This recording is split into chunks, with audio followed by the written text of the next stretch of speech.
Hello friends, आपका स्वागत है सताना स्टेबल के सेकंड पार्ट में। अभी तक आपने फर्स्ट पार्ट नहीं देखा है तो जल्दी से फर्स्ट पार्ट देखिए। उसमें सताना स्टेबल के बहुत ही अच्छे स्टेलियन पराक्रम के बारे में बताया गया है, उसकी पूरी डिटेल्स बताई गई है। और लेक्सा जी ने हमें बहुत ही अच्छी इन्फॉर्मेशन भी दी थी घोड़े के बारे में, जो कि नए लोगों के लिए काफी यूजफुल है। तो हमने उस इन्फॉर्मेशन को इस वीडियो में अपलोड किया है। इस वीडियो में आपको बहुत ही अच्छी इन्फॉर्मेशन भी मिलेगी, तो वीडियो को पूरा देखें, बिल्कुल स्किप ना करें। चलिए शुरू करते हैं वीडियो।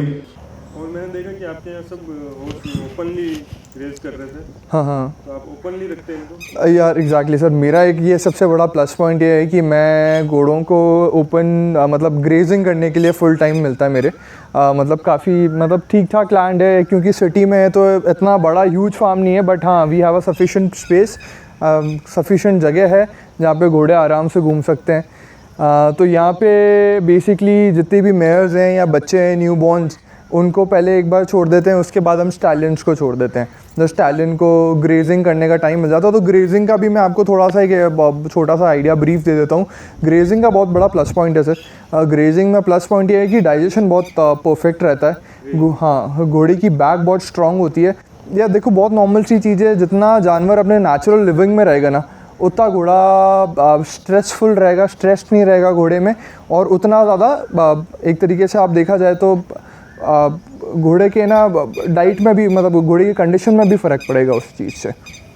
तो मेरे ग्रेजिंग का मेरे लिए मतलब मैं बहुत इंपॉर्टेंस है, मैं ग्रेजिंग के लिए मेरे सारे जानवरों को ग्रेजिंग के लिए छोड़ता हूँ। आप ऑलमोस्ट मान के चलिए सुबह 3 घंटे और शाम को 2-3 घंटे मेरे घोड़े खुलते हैं, तो दिन में ऑलमोस्ट 5 से 6 घंटे घोड़े मेरे ग्रेजिंग करते हैं। और आपने इसको रिंग शो में ले गए या नहीं अभी तक? मैंने इसको रिंग में अभी नहीं डाला इसको। तो रिंग में जाना चाहिए या नहीं? देखो, मैं आपको एक मेरा पर्सपेक्टिव बताता हूँ। आप पहले तो आप मेरे को ये बताइए, आप रिंग शो के बारे में पूछ रहे हैं या फिर आप मेलों के बारे में पूछ रहे हैं? आप मेलों के बारे में? आप मेलों के बारे में पूछ रहे हो, तो मेलों के लिए मैं आपको एग्जैक्ट सबसे बहुत इम्पॉर्टेंट इन्फॉर्मेशन दूंगा कि मेलों में डेफिनेटली जाना चाहिए। क्योंकि मेलों में आपको क्या है, जब तक आप घूमोगे नहीं, जब तक आपको समझ में नहीं आएगा क्या चल रहा है बेसिकली मार्केट में। आज अगर घोड़ा लाइन अगर अपन देखते हैं तो भाई एज़ पर लोगों ने बोला है कि बहुत फ्रॉड होता है, ये सब होता है।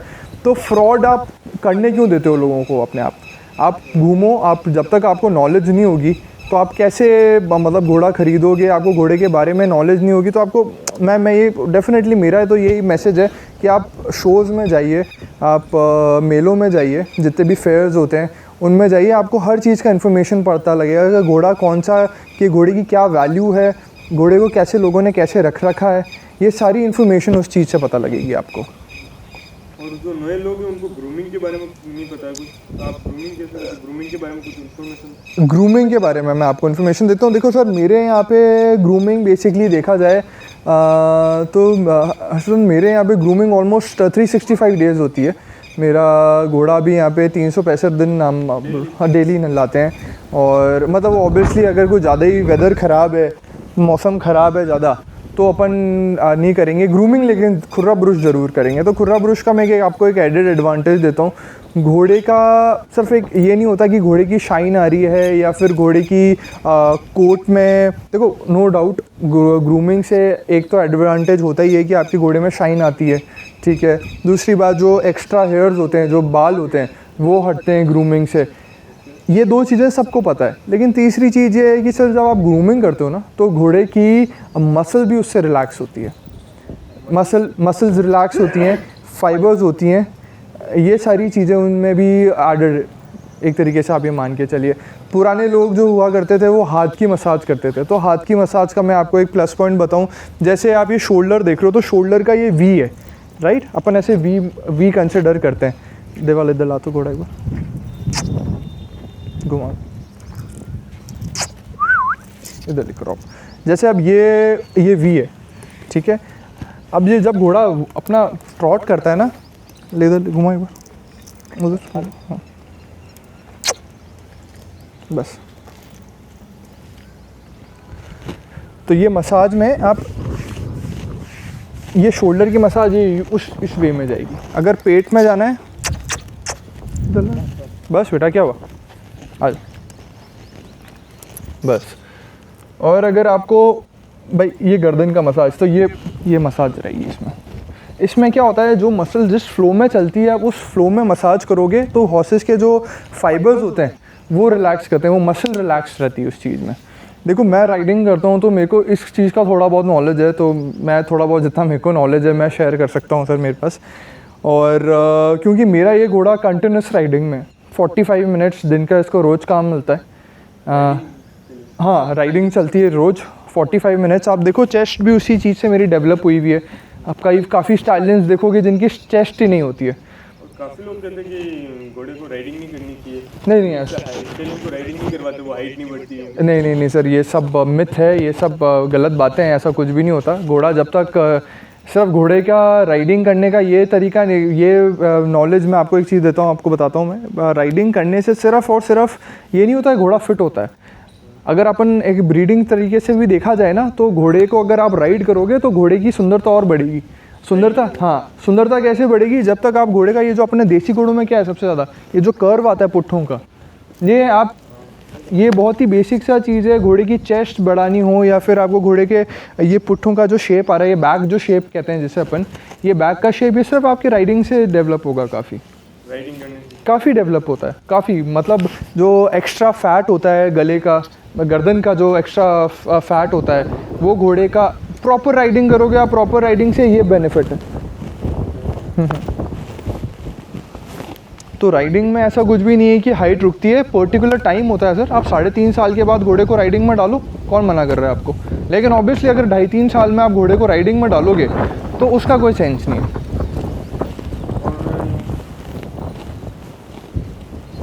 काफ़ी लोग यूँ कम एज में ही उनके गोल्ड या पिली होता है उसको 3 मंथ में सेल कर देते हैं। तो एक मेयर के साथ बच्चे को कब तक रखना चाहिए? देखो मेरे को, मैं आपको एक बहुत बेसिक सी चीज़ बताता हूँ। और एक छोटा बच्चे को कम से कम ये फिली या कोल्ट हो, उसको मिनिमम मैं जो कंसिडर करता हूँ वो 5 से 5.5 महीने का बच्चे को दूध तो मिलना चाहिए। 4.5-5 महीने का भी आप मान लो, 5 महीने तो मिनिमम, 4.5-5 महीने तो आप मिनिमम बच्चे को दूध पिलाओ। मैं ये नहीं बोल रहा हूँ कि आप इमोशनल वाइज अपन घोड़े को हटा देंगे तो वो ख़राब है, ग्रोथ वाइज भी ख़राब है। ग्रोथ वाइज भी ऐसा ख़राब है, बच्चे को अगर आप माँ से अलग कर देते हो दूध से, तो बच्चे की ग्रोथ कम हो जाती है। सबसे इम्पॉर्टेंट जो चीज़ है घोड़े बच्चे के लिए ग्रोथ होने के लिए, वो माँ का दूध है। जो डैम का जो मिल्क होता है वो बहुत इम्पॉर्टेंट है। वो हर जानवरों के लिए, मतलब ये सिर्फ घोड़ों के लिए नहीं है, ये इनफैक्ट ह्यूमंस में, इंसानों में भी एप्लीकेबल है ये चीज़। तो डेफिनेटली अगर आप फिर उसके एक तरीका है उसका भी, उसमें तरीका ये है कि आप जब अपने घोड़ी के साथ में बच्चा रखा है आपने, साथ में घोड़ी के साथ में उसको दाना भी स्टार्ट कर दो। जब बच्ची और बच्चा कोई भी दाना खाना लग जाए प्रॉपरली, आप दाना, आप 2.5-3 महीने का बच्चा हो, उसके महीने 1.5 महीने के 2 महीने के अराउंड बच्चा जब आप आराम से चालू कर दो, वो आप धीरे आप स्टार्ट करो, जब जानवर अपने आप खाने लग जाए। और देखो सर, सबसे इम्पोर्टेंट चीज़ क्या है, आप घोड़े की लीड चेक करना बहुत इंपॉर्टेंट है। ठीक है, आपको सब चीज़ उसी से पता लगेगा कि घोड़े का डाइजेशन हो रहा है या नहीं हो रहा। ठीक है, पेट में कुछ गड़बड़ है, क्योंकि अपन as a breeder and as a horse taker, अपन को सबसे इम्पोर्टेंट चीज़ क्या है, अपन को ये पता होना चाहिए कि घोड़ा अगर जो चीज़ खा रहा है वो उसको डाइजेस्ट हो रही है नहीं हो रही है। ठीक है, और उसका क्या रूटीन क्या रह रहा है। तो ये सारी चीज़ें बहुत इंपॉर्टेंट है। तो आपको घोड़े का लीड चेक करते हो ना, तो आपको सारा इन्फॉर्मेशन पता लग जाता है कि अच्छा हाँ भाई कोई प्रॉब्लम आ रही है या नहीं आ रही है जानवर के भाई। तो मैं 1.5-2 महीने के आप आराम से दाना चालू कर सकते हो बच्चों। हाँ, धीरे कम दाना स्टार्ट करो, घोड़ा यूज टू होता है, उसके बाद आप भली एक्स्ट्रा करो, कोई दिक्कत नहीं है।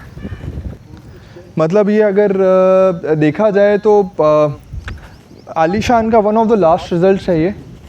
हाँ, ये one of the last result है। मतलब डायरेक्ट जो आलीशान के बच्चे हैं, अब तो पता नहीं सर, काफ़ी लोगों ने तो बना भी रखे। ठीक है, हाँ, लेकिन ये हाँ मतलब वन ऑफ द जो जेन्युइन वन में से है, जो सही में है, वो one of the last result है ये आलीशान का ये। और मैं, जैसे मैंने आपको बताया, मैं इनसे कुमार भाई ठाकुर से लेकर आया था गुजरात से मैं। तो वो घोड़ी यहाँ से ही गई थी, आलीशान से सुबर थी, आलीशान से प्रेग्नेंट होके वो गई थी वहाँ पे गुजरात, आपके अहमदाबाद। उसके बाद फिर अपन इसको लेकर आए थे वहाँ से, 5-6 महीने का जब भी लेकर आए थे अपन इसको। किसी को भी अपने स्टेट सर्विस के लिए यहाँ पे लाना है? हाँ, लेकर आ सकते हैं, कोई दिक्कत नहीं है। आप मेरा नंबर भी पुट ऑन कर सकते हैं वहाँ पे, कोई प्रॉब्लम नहीं है, लेकर आ सकते हैं, कोई दिक्कत नहीं। और भी कोई किसी को इन्फॉर्मेशन चाहिए या किसी को भी कोई भी बेसिक इन्फॉर्मेशन चाहिए तो आप डेफिनेटली मेरे से पूछ सकते हैं, कोई प्रॉब्लम नहीं। थैंक यू इतनी बढ़िया इन्फॉर्मेशन देने के लिए हमको। Thank you so much sir. और आप अच्छा है, आप कम से कम एक मेरे को लगता है कि एक सोशल मीडिया और यूट्यूब के वजह से आज लोगों को पता लग रहा है कि अपन घोड़े कैसे रख रहे हैं, सब कुछ। मतलब नॉट मेरे वजह से, मतलब मैंने भी काफ़ी यूट्यूब से सीखा है, मैंने काफ़ी लोगों से सीखा है इस बारे में। मेरे को तो वैसे काफ़ी टाइम हो गया सर, मतलब ऑलमोस्ट 16-17 साल हो गए। हाँ, ज़्यादा ही हो गए उसमें तो मेरे को घोड़े रखते हुए। तो अब तो काफ़ी नॉलेज आ गई, लेकिन तो भी नई नई चीज़ें सीखने को एक अच्छा ही लगता है, हेल्पफुल रहती है सारी इन्फॉर्मेशन। बट ये है कि आप अगर ज्ञान दे रहे हो तो ज्ञान वो दो जो आप जिसके लिए आप लाइक आप कॉन्फिडेंट इनफ हो। आप नो डाउट आप किसी चीज़ के बारे में बता रहे हो, क्योंकि क्या होता है सर, यूट्यूब मोस्टली लोग देखते हैं जो ऑलरेडी काफ़ी लोग अब नए आए हैं फील्ड में।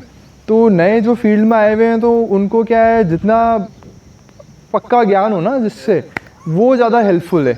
ऐसा नहीं कि आपने एक चीज़ किसी पे ट्राई कर ली और उसके बाद आपने ज्ञान दे दिया। चलो मैं आपको एक छोटी सी और चीज़ जल्दी से ऐड करूँगा। घोड़े का जो सुम है वो बहुत इम्पोर्टेंट है।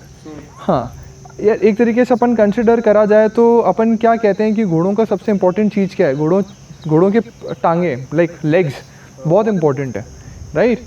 घोड़ों के लेग्स बहुत इंपॉर्टेंट है, घोड़ों के फीट बहुत इंपॉर्टेंट है। तो सुम जो केयर है वो भी बहुत इंपॉर्टेंट होनी चाहिए।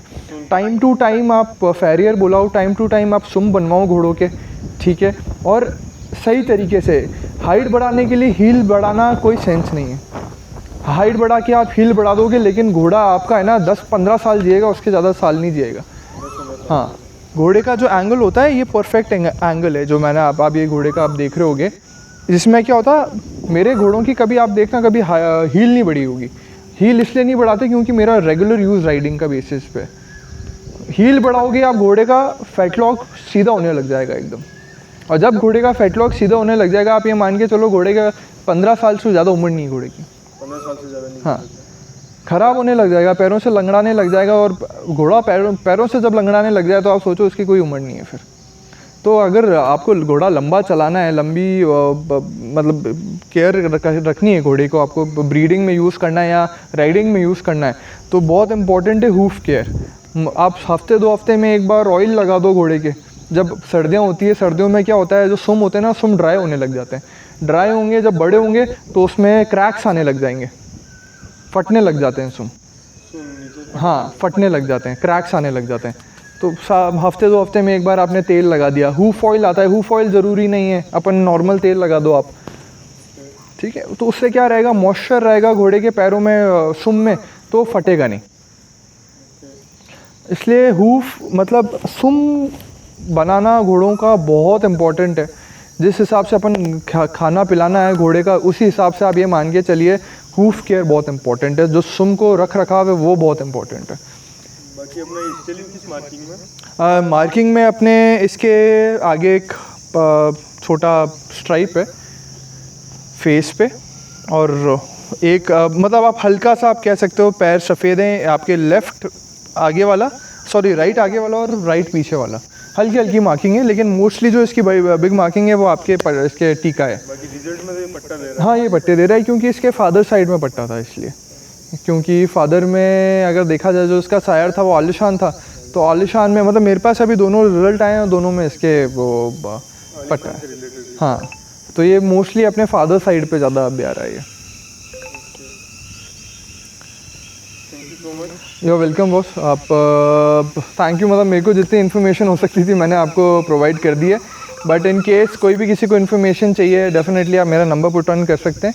आप कोई भी होता है, always ready to help you out. कोई भी मदद होगी हमेशा रेडी रहेंगे। फालतू लोग कॉल ना करें, फालतू लोग भी काफ़ी कॉल करते हैं। हाँ, मतलब सर फालतू में ऐसा है कि अगर किसी को घोड़ा लेना हो या फिर, अब देखो सर, मैं 40,000 में या 30,000 में तो किसी को जानवर दिला नहीं सकता हूँ। देखो मैं आपको सही बताऊँ, ठीक है। और अगर किसी को जानवर रखना है तो उसको बेसिक रिक्वायरमेंट के लिए हेल्प कर सकते हैं, लेकिन टाइम पास करने के लिए कोई ऐसे फ़ोन नहीं करें कि हाँ भाई रोज़ क्या टाइम पास करने के लिए फ़ोन करें। सर सबको काम होता है, देखो ठीक है। दिन में 2 कॉल आते हैं, 3 कॉल आते हैं तो कोई प्रॉब्लम नहीं पड़ती, लेकिन आप कंटिन्यूस कॉल आने लग जाते हैं और कोई जिस चीज़ का कोई काम ही नहीं है, जिस चीज़ का कोई मतलब ही नहीं है, तो उसका फिर इंसान भी परेशान होता है। देखो सर, वो वाली बात है।